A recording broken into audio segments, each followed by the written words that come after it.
Solo restaban 2 jugadores para completar la plantilla del CAI Zaragoza y el club los ha presentado este miércoles en la que será su nueva casa. Al menos para Chris Goulding, que ha finalizado sus vacaciones tras disputar el Mundial de Básquet con Australia. El internacional ha asegurado que está muy feliz de estar en Zaragoza y ha explicado algunos de sus objetivos para esta temporada.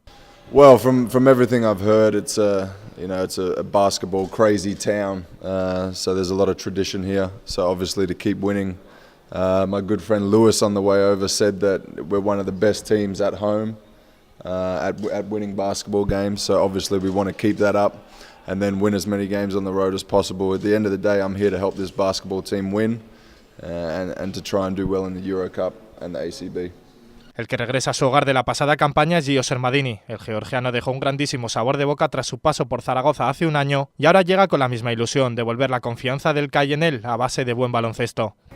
Of course, good memory.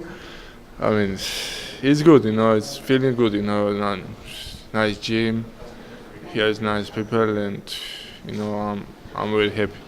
Ambos jugadores se sumarán en breve a las órdenes de Joaquín Ruiz Lorente, teniendo en cuenta que plantilla y cuerpo técnico se encuentran concentrados en Viella. A falta tan solo de 2 semanas para que empiece una competición liguera que levanta una gran expectación.